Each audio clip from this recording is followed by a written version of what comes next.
Assalamualaikum warahmatullahi wabarakatuh. Nama saya Syarifatudiana, NIM saya 28920 Saya dari Prodi Manajemen Fakultas Ekonomi dan Bisnis dari Universitas Pancasila Bekasi. Di sini saya akan menjelaskan untuk tugas ujian tengah semester dari mata kuliah saya yaitu Intermedia Accounting dari dosen pengampu saya yaitu Pak Rosyidi. Yang pertama ada bab 4, membahas tentang laporan laba rugi. Laporan laba rugi atau yang biasa dikenal dengan income statement dalam bahasa Inggris merupakan suatu laporan yang dapat mengukur tingkat keberhasilan operasi perusahaan dalam periode kurun waktu tertentu. Yang kedua ada format laporan laba rugi, yaitu laba bersih terdiri dari transaksi pendapatan, beban, keuntungan, dan kerugian. Dalam laba rugi, meringkas transaksi-transaksi tersebut. Dua elemen dari laporan laba rugi adalah sebagai berikut. Yang pertama ada pendapatan atau yang disebut dengan income, yaitu peningkatan keuangan ekonomi selama periode akuntansi dalam bentuk peningkatan aktiva atau penurunan utang sehingga terjadi peningkatan modal, selain berhubungan dengan kontribusi dari pemegang saham. Yang kedua ada beban-beban atau yang disebut dengan expenses, yaitu penurunan keuntungan ekonomi selama periode akuntansi dalam bentuk penurunan atau pelepasan aktiva atau peningkatan utang sehingga terjadi penurunan modal, selain berhubungan dengan kontribusi dari pemegang saham. Selanjutnya, di sini bakal kita bahas tentang komponen-komponen yang ada di dalam laporan laba rugi. Umumnya adalah sebagai berikut. Yang pertama ada penjualan, yaitu menyajikan penjualan, potongan penjualan, retur penjualan, dan informasi lain yang berhubungan. Tujuannya adalah untuk menunjukkan nilai pendapatan penjualan bersih. Yang kedua ada harga pokok penjualan, yaitu menunjukkan harga pokok penjualan dari pendapatan penjualan. Yang ketiga ada laba kotor, yaitu pendapatan kurang dari harga pokok penjualan. Yang keempat ada beban penjualan, yaitu melaporkan beban biaya dari usaha perusahaan dalam melakukan penjualan. Yang kelima ada biaya administrasi, yaitu melaporkan beban dari administrasi umum perusahaan. Yang keenam ada pendapatan dan beban lain-lain, yaitu membahas tentang transaksi lain yang tidak termasuk pendapatan dan biaya yang terkait langsung dengan operasional maupun administrasi perusahaan. Ketujuh ada laba operasional, yaitu membahas tentang laba perusahaan yang diperoleh dari kegiatan operasional perusahaan. Yang kedelapan ada biaya pendanaan, yaitu membahas tentang bagian yang dipisahkan yang mengidentifikasi biaya pendanaan perusahaan. Selanjutnya berupa biaya bunga. Nomor 9 ada laba sebelum pajak, yaitu membahas tentang pendapatan total sebelum dikenai pajak. Yang ke-10 ada pajak penghasilan, yang menjelaskan tentang melaporkan biaya pajak yang harus dibayar oleh perusahaan.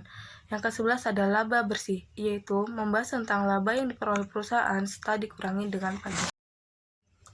Selanjutnya kita akan membahas tentang pelaporan dalam laporan laba rugi. Pelaporan dalam laporan laba rugi terdiri dari sebagai berikut. Yang ke-1, laba kotor. Kedua, laba dari aktivitas operasi. Yang ketiga ada laba sebelum pajak penghasilan. Keempat ada laba bersih. Kelima ada alokasi kepentingan non-pengendalian.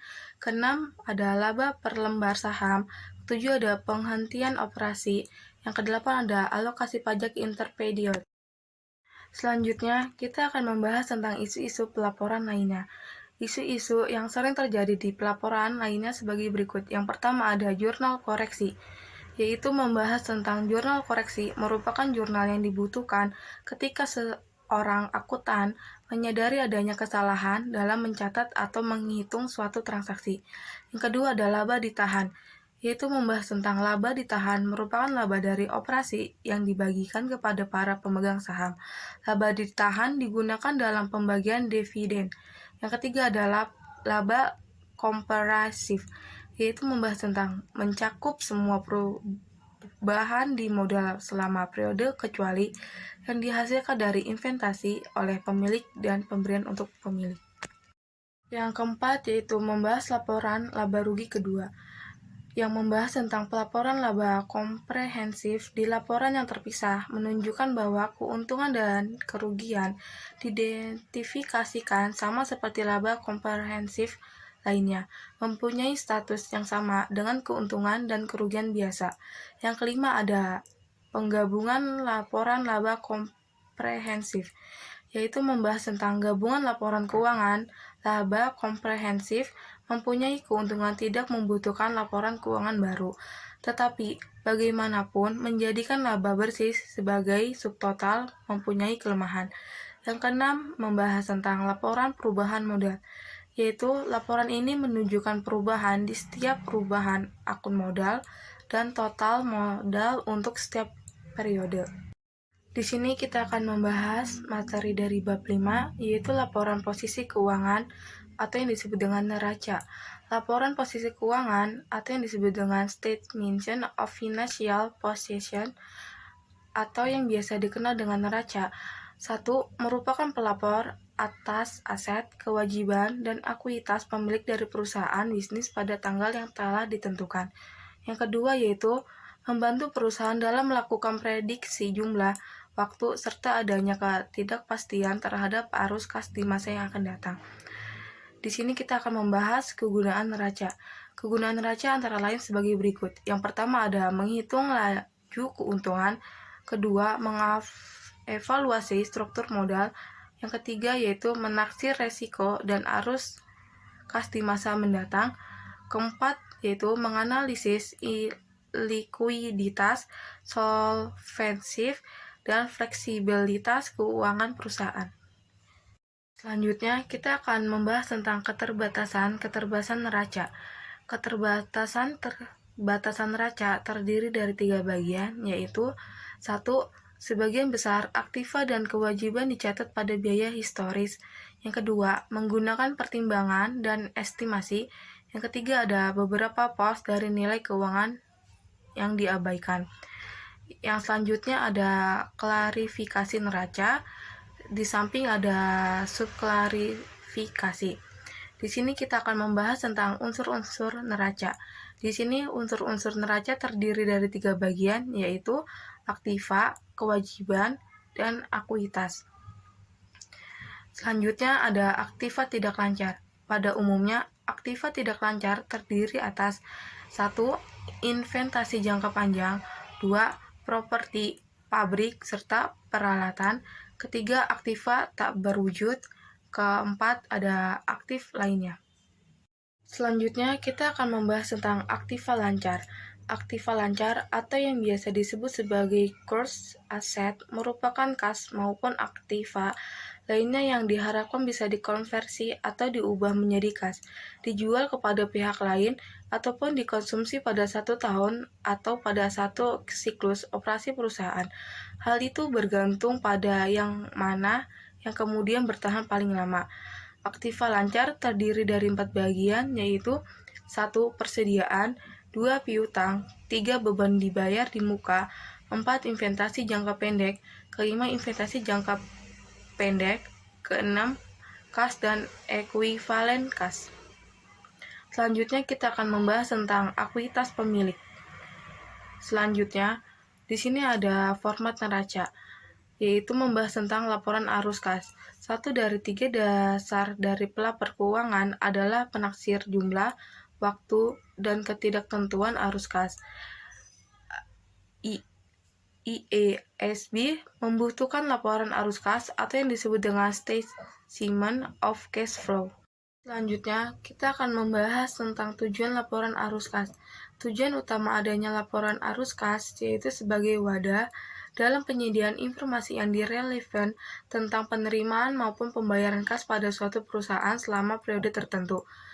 Selanjutnya di sini ada isi dan format laporan arus kas. Selanjutnya ada pembuatan laporan arus kas yang membahas tentang informasi yang digunakan dalam rangka pembuatan laporan arus kas. Umumnya sumbernya berasal dari 1.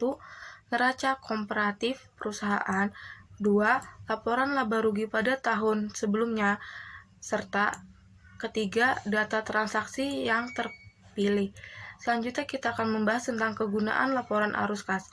Tanpa adanya kas, sebuah perusahaan tidak akan bisa bertahan. Arus kas dari operasi.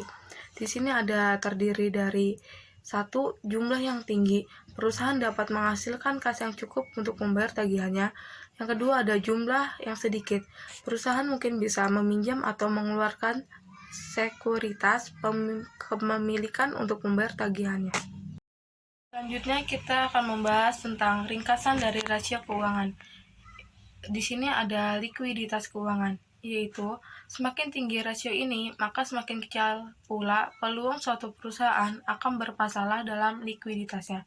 Selanjutnya ada fleksibilitas keuangan, yaitu membahas tentang rasio ini menunjukkan kemampuan suatu perusahaan tertentu dalam melakukan pembayaran kembali terhadap kewajiban yang ia miliki menggunakan kas bersih yang didapatkan dari suatu aktivitas operasi perusahaan, dengan tanpa harus melikuidisasi aset yang digunakan dalam operasi perusahaan. Selanjutnya ada arus kas bebas, yaitu membahas tentang arus kas bebas merupakan suatu jumlah arus ke diskresioner yang dimiliki oleh suatu perusahaan dengan tujuan melakukan pembelian terhadap investasi tambahan, membeli saham treasury, melunasi utang, atau hanya dalam rangka menambah likuiditas sebuah perusahaan. Mungkin cukup sekian dari saya, kurang lebihnya mohon maaf bila ada kesalahan. Wabillahi taufiq wal hidayah. Wassalamualaikum warahmatullahi wabarakatuh.